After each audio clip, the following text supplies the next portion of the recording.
Olá, eu sou Marcos Gabriel e hoje vamos falar sobre partida direta com reversão.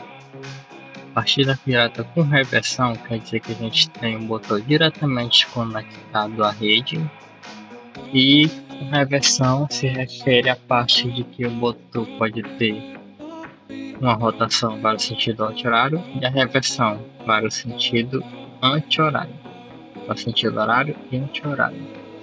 Enfim, hoje nós seguiremos essa guia aqui,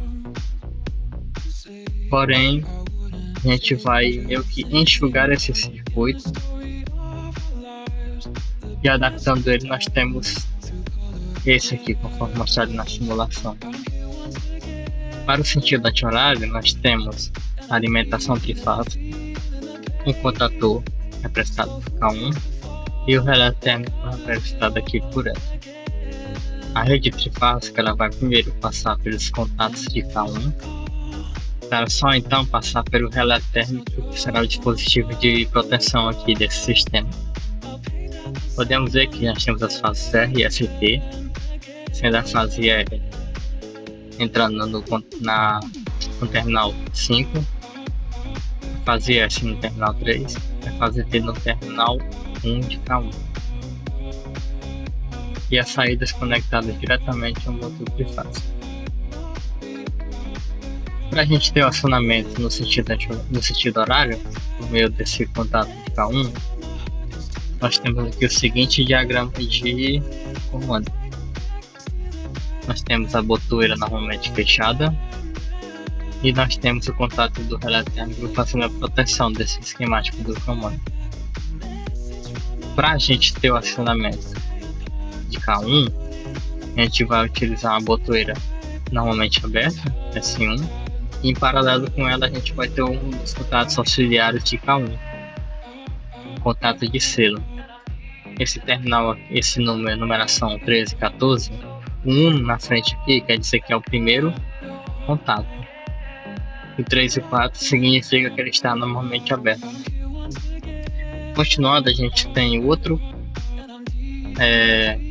outra parte do botão lá, só que é o botão para acionamento do outro contato, e a gente, quer dizer, da outra botoeira, e a gente tem o contato 21 e 22 do contator 2. E por fim, fechando o circuito, a gente tem a bobina de K1. Primeiramente, se a gente olhar o circuito sem isso aqui e sem esses dois, a gente iria ter uma partida direta simples, com somente uma velocidade e um sentido. Somente um sentido. A gente teria aqui a botoeira normalmente fechada, o relé térmico, o acionamento aqui por meio da botoeira normalmente aberta, o contato de selo aqui de K1 que iria ligado, e a bobina aqui para energizar o contato e fechar o circuito para que o motor gire. Com a adição da reversão de velocidade, a gente adiciona o contator 2 em paralelo ao contator 1. E para a gente conseguir mudar o sentido de giro, se a gente tiver sentido horário, a gente tem um sentido anti-horário, basta a gente inverter aqui a fase. Por exemplo, a gente tem a fase T aqui e ela está indo para o terminal 1 de K1. Em K2 a gente vai ter a mesma fase T entrando no terminal 1, porém na saída a gente vai ter ela indo para o terminal R, quer dizer, o terminal 6 da fase R, enquanto a fase R ela sai no terminal 6. Ou seja, entra a fase R no contator 1, sai fase R no contator 1. Aqui entra a fase T no contator 2 e sai a fase R, junto com a fase R. Pois bem, continuando. Para a gente ter o acionamento aqui na partida direta, com a sentido para direita, né, que é sentido horário, a gente vai ter o seguinte: a botoeira, que ao ser acionada, ela vai acionar o circuito uma vez. A gente vai ter a energia passando aqui. Como aqui eles estão normalmente fechados, então a gente vai ter o acionamento deles, passagem de energia por aqui, até energizar a bobina. Quando a bobina é energizada, ela vai acionar o contato de selo aqui de K1 e ele vai permanecer fechado. Então, esse aqui volta para o estado inicial, esse aqui continua fechado e a corrente vai passar por aqui. E o motor vai ficar girando indeterminadamente, até que a gente aperte aqui para ele abrir o circuito. Porque a bobina vai estar energizada, né? Beleza.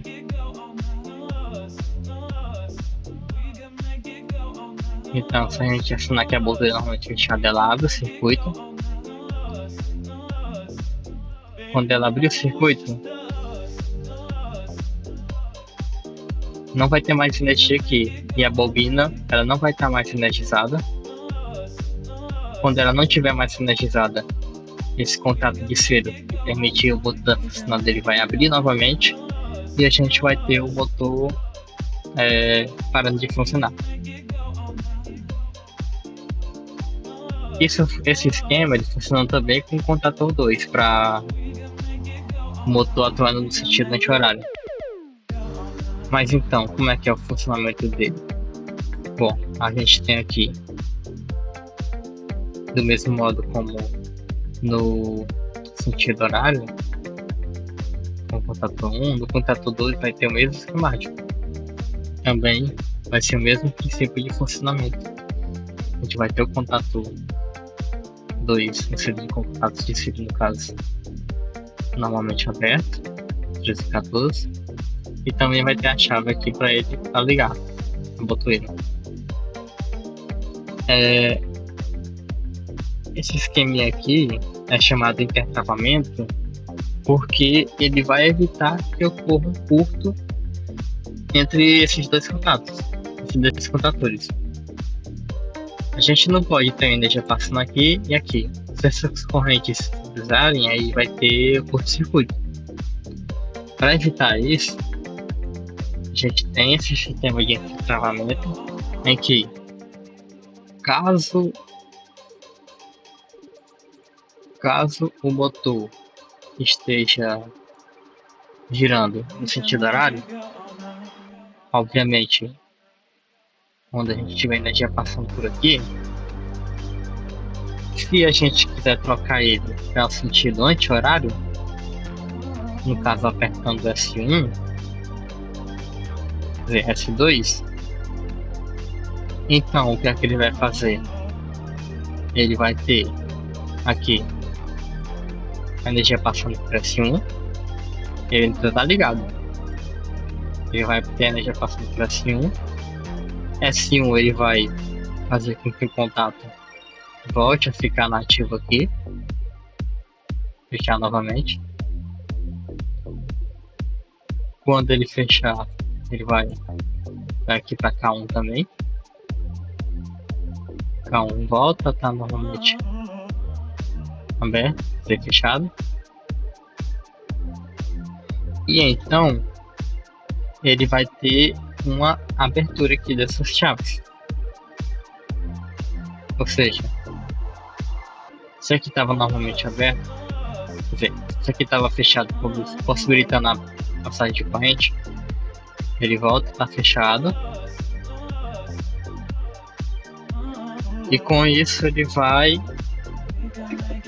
parar de girar para o sentido que ele está voltando, sentido horário, e vai começar a girar no sentido horário. O que aqui significa que aqui a gente não vai ter mais energia passando por aqui. Ele vai parar de girar. E no instante seguinte ele vai girar, porque a bobina de K2 vai estar energizada. E a partir disso a corrente vai estar fluindo por aqui.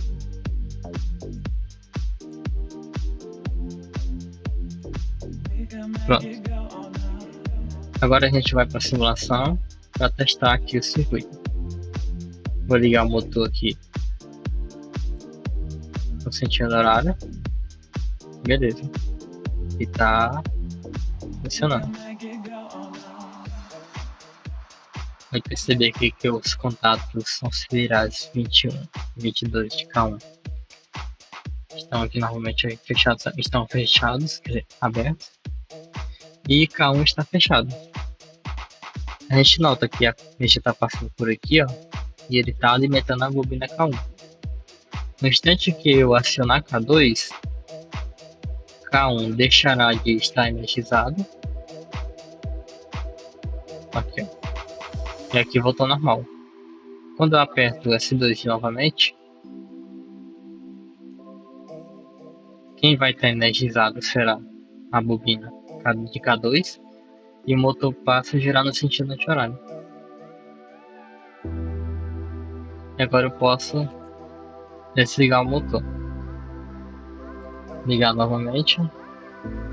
Se eu ter alguma coisa, algum problema na rede, o relé irá fazer o atuamento, deixando assim o circuito lá em cima.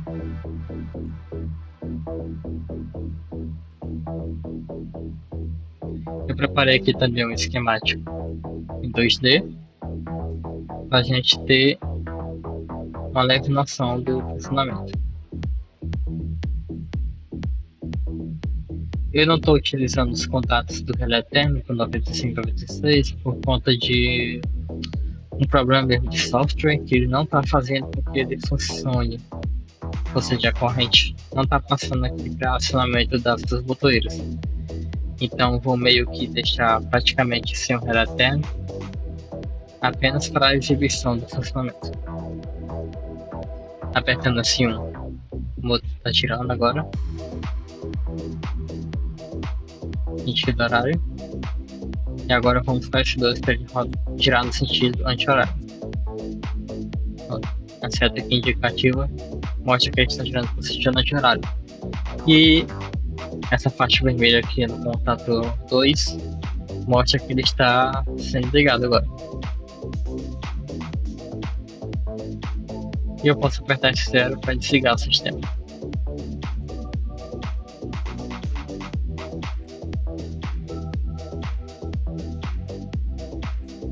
A gente tem, portanto, o esquemático aqui em laboratório. As ligações em preto significam o diagrama de comando do sistema, e em vermelho a parte de força de alimentação até o motor trifásico. E esta foi a replicação aqui em laboratório, mas via simulação. Obrigado por terem assistido e até a próxima.